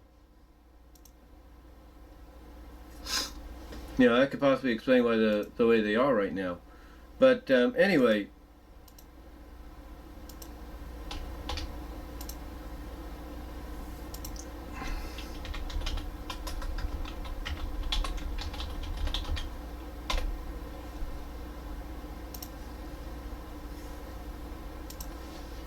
But anyway, yeah, he's supposed to be helping to make money right now. But if currently they are at if they're sitting stock wise at $13.24, and they're at a negative, 0.050, and the loss of 38%, that's not good.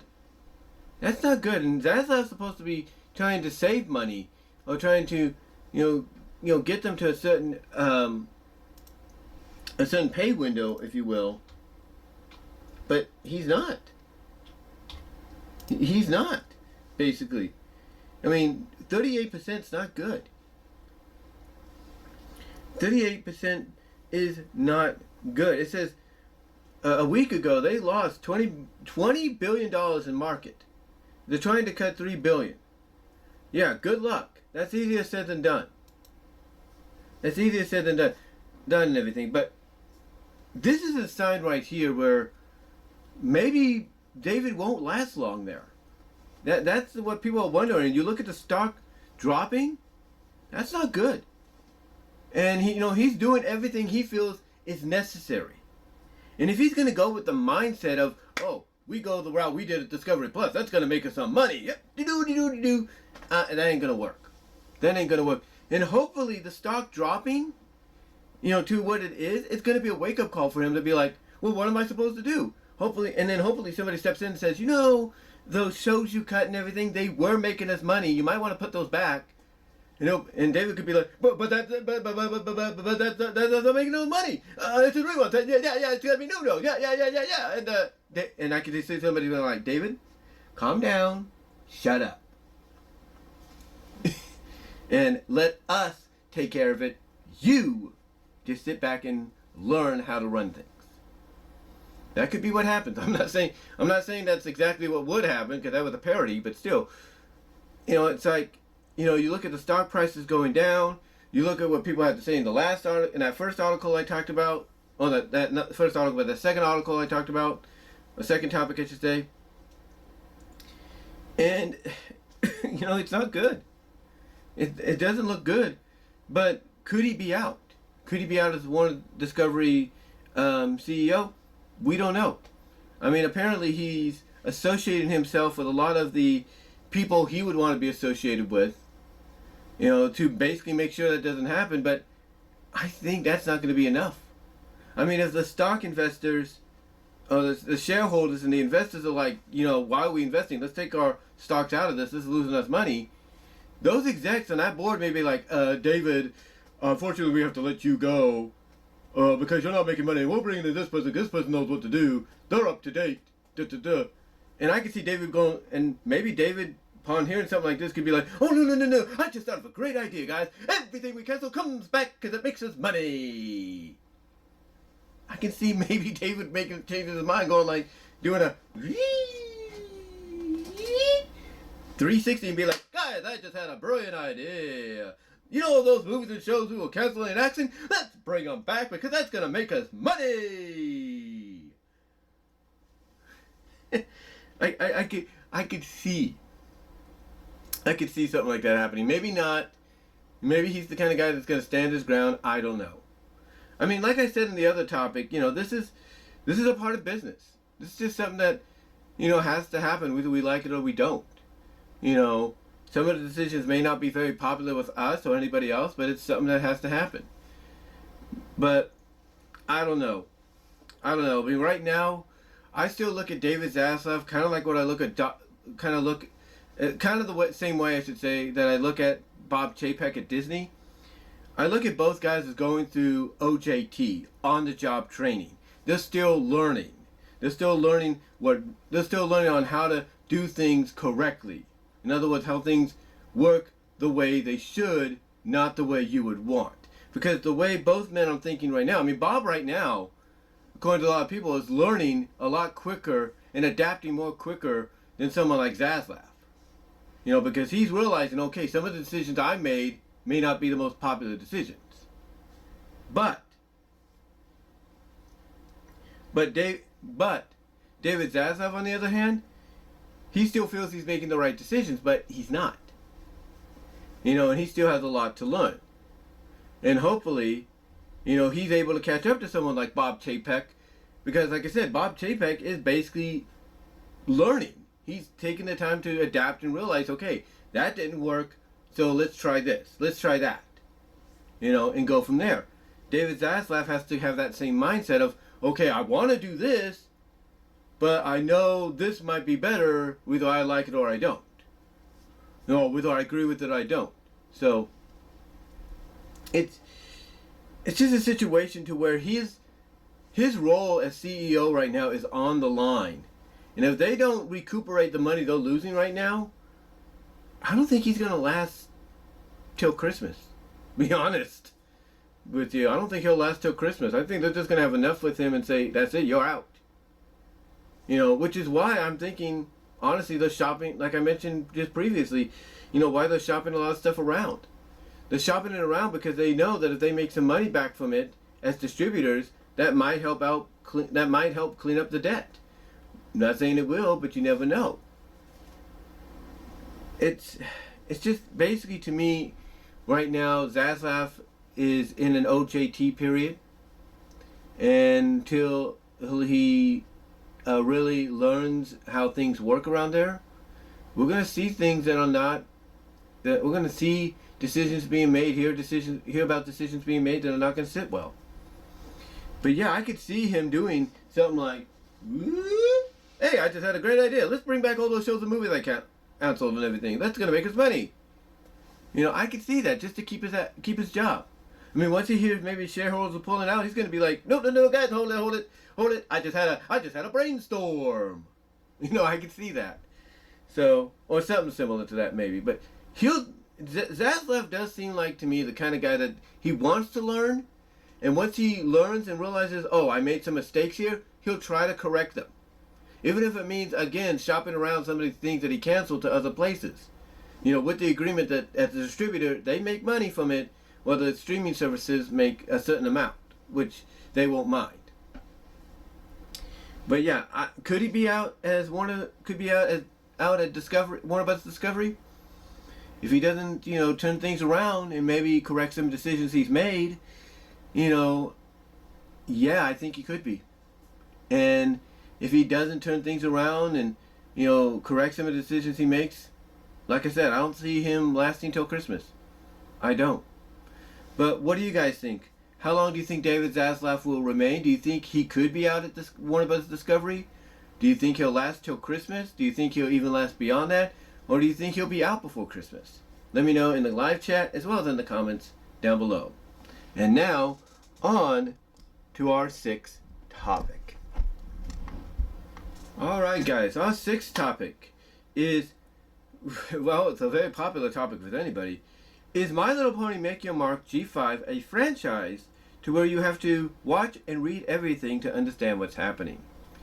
Now, in case you guys don't know what I mean, I've kind of alluded to this before, but it seems like, and even Hasbro kind of alluded to it as well, is MLPG5 is a version of the franchise to where you have to, really keep up with a lot of things going on.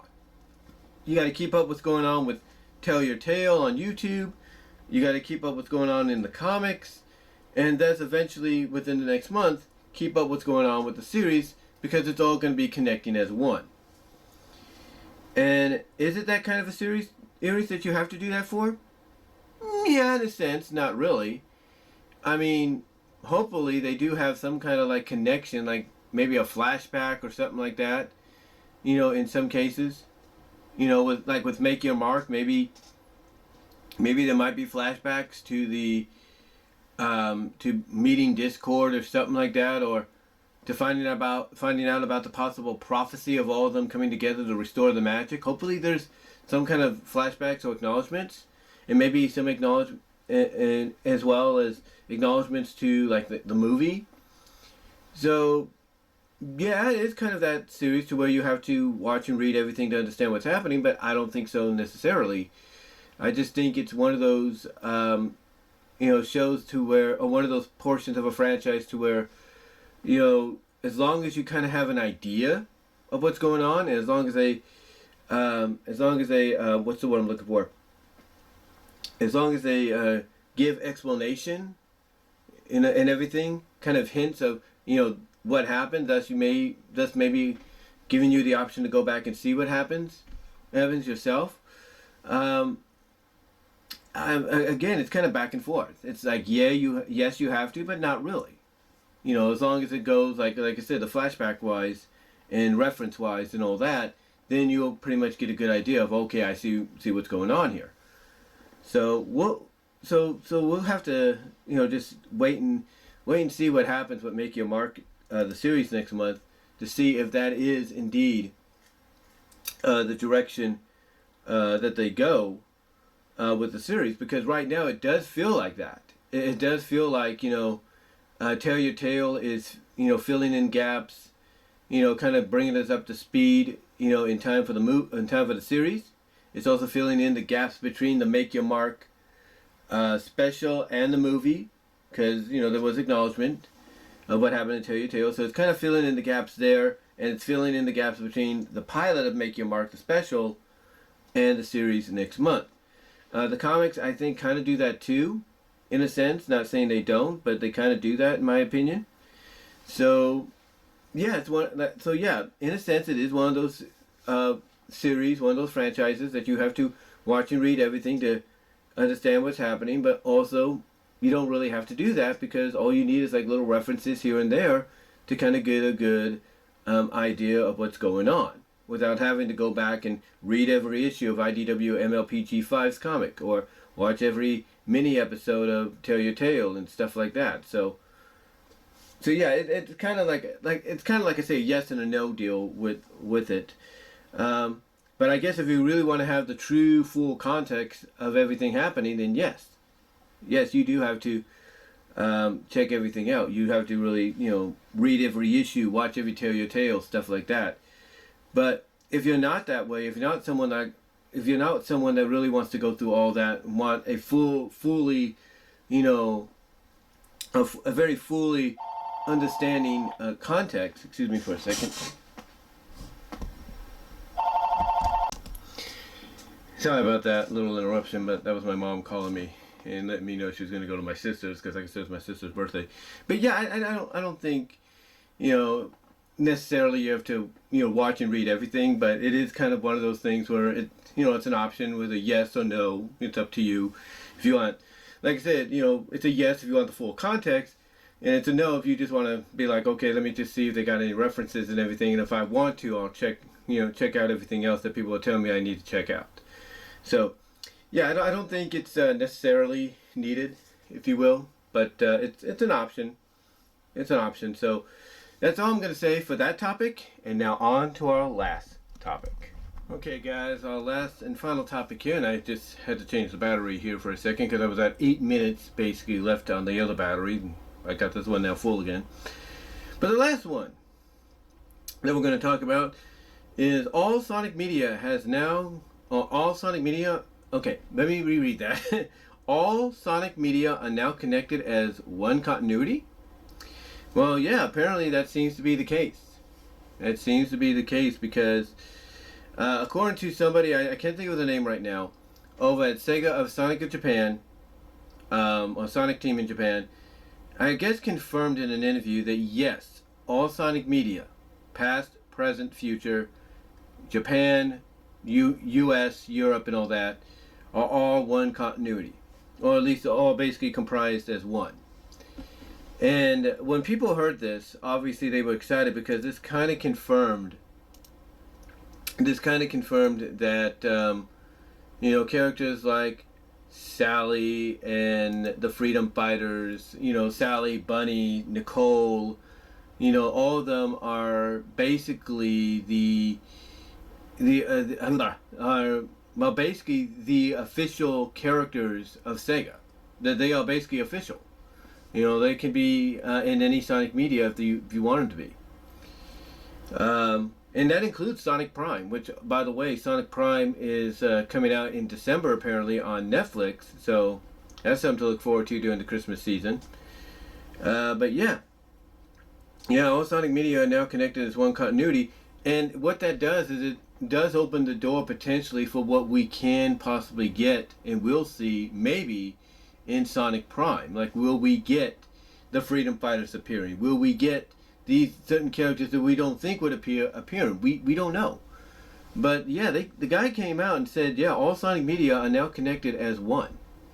And again, this is something that a lot of people were excited about because it does confirm, like I mentioned, that Sally, Bunny, Nicole, Rotor, Antoine, the Freedom Fighters are officially canon.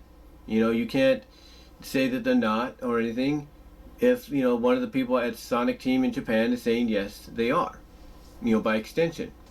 Yes, they are. Same with Sonya and Manic, from Sonic Underground. Same with Breezy from Adventures, believe it or not. The same with, believe it or not, some of Ken's characters, like Jeffrey St. John and Hershey. They are part of the continuity, because they're part of Sonic media. And that's great to hear. I mean, heck, they even saying that Sonic Chronicles, the Dark Brotherhood, the one that pretty much you can't get anymore. Fortunately, I do have it thanks to Frank Hill. It's canon. Shade is canon, if you will. They're saying those kind of things. That Shade is canon. Styx, the Badger, canon, even though she was in the games anyway, Sonic Boom games anyway. Styx the Badger, officially canon. Zoe the Fox from Sonic Boom, officially canon. Stacy and Percy, who were in the games as well, but haven't been seen since, officially canon. Tangle and Whisper, who debuted in the comics, in the IDW comics, made appearances in the mobile games, are officially canon. That's what he's talking about. They're all one continuity. How you piece it as one continuity, though, is up to you. Whether you look at all the characters and universes that they reside in as alternate dimensions, that's playing into the continuity deal, that's fine too. But yeah, all Sonic media are now connected as somewhat as one continuity. And I think that's great to hear. I mean, heck, even the movies are connected in some ways. And like I said, you can look at all these things as alternate dimensions, which obviously could play into what we have with Sonic Prime. And a lot of people are hoping that's the case. They really do. They really hope that's the case going forward in December. But we'll have to see what they do. We will have to see what they do and what they come up with. But yeah, this is pretty promising news. This is something that, like I said, a lot of folks were hoping to hear eventually from someone official at the Sonic quarters, at Sonic HQ, if you will, in Japan or wherever. They were hoping for this, and now they got it. And how you interpretate it, it's up to you. It's up to you, but it's great to see. It is just great to see, and I can't wait to see what Sega does with it. I mean, if Sonic Frontiers is kind of giving us a glimpse, and it's a game co-written, not entirely written, but co-written by Ian Flynn, if that's giving us a glimpse of what's to come, then I'm all for it. I'm all for it. So, yeah, all Sonic media is now canon, now connected as one continuity, basically all canon in some way, or some shape or form, and I'm glad to hear it. I really am. And that, my friends, is going to do it for today's Topics on My Mind. I know they were a little different than a live Topics on My Mind. Probably about the same length, maybe not. But let me know what your thoughts are on each and every one of them. Again, guys, like I said at the beginning, and hopefully you've done it, you can help support the brand in closing. You know, you can help support the brand by letting me know what your thoughts were in the live chat during the premiere, as well as you can donate in the Super Thanks button beneath. It would be really helpful. As well as comment below what your thoughts are as well. And like I said at the beginning, you can check me out at all different platforms. Like this eventually will become an audio podcast that you can find at BW Rosa's Discussions and all your favorite audio podcast locations except for Pandora. You can find me at Venmo at Brian-Wolmer-2 to support me there, where I'll automatically get the payment once you send it, along with Cash App at BW Rosas 98. You can also check me out at Patreon.com at BW Rosas to support me with a $1, $3 tier. Also check me out at DeviantArt.com, so that's BVW1979. Check out the Teespring store for merchandise you can't get anywhere else but there. As well as check me out at fanfiction.net/Brian.Wolmer.1. That's numeral 1. And that's all I can say, guys. So until next time, let me know what your thoughts were in the comments below. And I will talk to you all later. God bless. Take care. I am out.